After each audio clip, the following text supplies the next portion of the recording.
that will impact my life forever. It's hard to put into words how much of an impact something can have on you when there's so much uncertainty in the future, when you're not really sure what the future entails, and you're not really sure who you'll meet along the way. And throughout the year, I kind of summed up 3 things I learned throughout my year as district governor. Number 1, people matter. So this goes both ways. People matter for how you treat them, and they matter of who is in your life. So for people in your life, people, I feel like, often underestimate just how much of an impact other people have on you. Whether it be your day or your work ethic or how you're completing an assignment or doing a certain activity or even your enjoyment of activity, people around you influence you, even if you don't notice. Something I always think about is when I was lieutenant governor 2 years ago, my first midwinter, I was extremely nervous. It's very stressful when you get into a new position and you're learning about all the new responsibilities that you're gonna have. And it was kind of my first time learning about them. I probably should have learned about them sooner, but I was sitting at midwinter and we had this big binder of all the responsibilities. And I remember reading through it and I was like, oh my God, what I get myself into? And it's very scary, because there's a lot of uncertainty in the future. And I was just so worried about, was I gonna do a good job? Was this gonna be the year for me? Was I gonna make it through the year? And in the midst of all that, while I'm stressing out as per usual, I walk by and I meet Mr. Ganley for the first time. And Mr. Ganley's like, hey Frank, how are you? And I say, oh, I'm all right. That's my typical response. And he says, why aren't you great? And I'm like, what do you mean? And he's like, why aren't you great? And I'm like, well, he's like, I think you're great. And I'm like, okay. It was just very, very unexpected. And to this day, every time I see Mr. Ganley, he asks me how I am, and I always respond with great.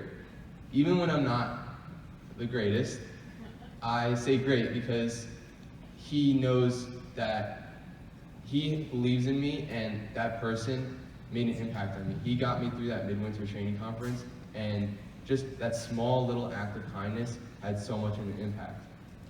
And that goes the other way. For you as people, you have to treat other people with respect and dignity, because there's that old saying, treat others the way you want to be treated. If you're not kind and if you don't exude that kindness to others and show the enactment of what you believe to be a good person, then how can you expect other people to treat you that same way? It's really about showing respect and understanding that people are human beings, that everybody has a voice, everybody has a story, everybody has a side, and that there's a reason for everything, in my opinion. That if somebody's not doing something, then there's a reason for it. If there's an issue with something, there's a reason for it. And being district governor, that was something I had to learn, that things aren't black and white. There's no right answer. There's never a right answer. All you can do is go off your own moral compass and do what you believe in is right. And sometimes that's hard. Sometimes you don't have the right answer, what's right or what's not, but that's the point of life, figuring that out. So number 2 is show up. This is my own personal philosophy, but I feel like 50% of the battle is just showing up to the battle. If you don't put yourself out there, and if you don't take on the responsibility of being at something or exemplifying what you want to do, then it's never going to happen. If you have goals in mind, if you have things you want to do, only you can do them. Nobody else is going to do them for you. There's nothing else that you can do by sitting around and not taking action. And it's scary. Life would be easy if we weren't feared. But the whole point is being able to show up regardless of the uncertainty or how difficult it is, and just showing up. A good example I have of this is my freshman year when I first got involved with the Key Club. I ran for a committee chairperson position. I ran for Public Relations Committee. I was a freshman. I was running against a senior. I wrote up a speech. I was very nervous. I hated public speaking. My face would turn beet red, and my voice would quiver. And then I went up in front of the long classroom and I gave my speech and I sat down wanting to die. And I lost the election. I don't think I got a single vote. And so yeah, and I lost that committee chairperson position. And after that, I could have been like, oh, I'm done with Key Club. I don't want to do anything with it. That's it for me. But I showed up to more events throughout the year. I went to regional training conferences. I went to Key Leader. And then, after getting Hannah's trunk, probably with not enough seats, she had to, it was a wild time. But then she kind of forced me to run for lieutenant governor. And I could have very well made the decision of not showing up to the election. There were 2 other people running, and both I felt were more qualified than me. One of them was a president of their club. I was a general member, and I could have very well not showed up knowing that I probably was going to lose. But I remember I stayed up the entire night writing a speech that I don't know why I cared so much, but I wrote that speech the entire night. That was the time I actually wrote a speech. And I showed up to the library the next day. I gave my speech. I had flashcards for the caucus questions, so I answered those. And then they called me into the room, and then they said my name when they called for lieutenant governor. And my first words as lieutenant governor were, "What?" And that wouldn't have happened if I didn't show up. And that just goes for everything, because if you can show up to events throughout the year, even if it's if you have a service event and you know that it's a great cause and not a lot of people are doing it, you need to be the leader and be the one to go despite what everybody else is doing. Because if you don't show up, then who will? And I think that's important, because you need to be able to personify what being a leader is. And if you're able to participate and do those things, then you'll reach your goals.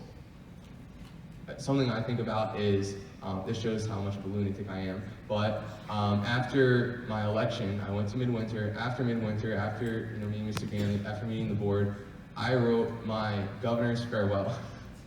And still in my notepad, so that was February 27th, 2017, I wrote a governor's farewell because I wanted to run for district governor, and I knew it then. And I wrote that speech because I think the biggest part is envisioning yourself doing what you want to do. If you can envision yourself doing all the things you need to do, then I truly believe that it will happen eventually if you do everything you need to do. And just the fact that you can envision yourself and put your mind in the future and be able to personify what it would be like once you achieve your goals, then I believe you already achieved your goal. Whether you physically achieve it or not, if you're able to strive for it and do everything you can to achieve those goals, then you already won, in my opinion. Number 3, proactive serendipity. So I'm going to get the official definition of serendipity out. So serendipity is a noun. Sorry, the Wi-Fi's bad. Serendipity is the occurrence and development of events by chance in a happy or beneficial way. So I mentioned this at our midwinter training conference, so the elects and the current board has heard this already, sorry guys. But proactive serendipity is kind of a mantra I believe in. It basically means working hard, knowing fully well that things may not go the way you want them to. It's setting yourself up in a position where you'll have good luck, because life is unpredictable. There's so many things in life that we cannot predict, that we cannot control, and something I learned throughout the year as district governor is I have a bad habit of trying to control a lot of things that are uncontrollable. It's hard not having control in your life. It's hard not being able to control every facet of your life and where your life is going to go, because if you don't have that control, then you don't know where the future is going to lead. So proactive serendipity is being able to work hard and work to your fullest potential, knowing that it may not be able to, it's being able to set yourself up to have good luck and be in a good position where all your hard work gets you the goal you strive to achieve. Being able to work hard and knowing that it's going to lead you to your goal is all you can do, because you can worry all day about the things you can't worry about or you can't change, but that's not going to make a difference in the long run. All you can do is work hard, be there for other people, and make a positive influence in the world. And that's all there is to it. There's no use worrying about the things that are out of your reach. This goes for anything. This goes for college applications. This goes for jobs. This goes for, things that happen outside of your control. It can be a loss in a family. It can be, a loss of a job, anything. Because there's so many things that you can't control. And just knowing that you have to work through it and work hard through it, because you're going to encounter difficulties. And these difficulties are difficulties in and of themselves, and all you can do is choose how you want to react to them. So those are some of the things I learned throughout my year as district governor. I would not change anything for the world. There's a lot of things that I would have done differently, obviously, but that comes with anything. Hindsight's 20/20, and being able to learn from your experiences and take from the now to the future is truly what's most important. And seeing you all here today and this weekend has really made me have faith in the fact that people care and that people are able to do things. And I just know that you all will succeed in life, whether or not you choose to do so. And so that is why I thank you all for giving me this opportunity to be your district governor. I thank you all for being there for me, for being understanding. And I thank you all for being in Key Club and helping me make some of the best memories of my life. So, thank you.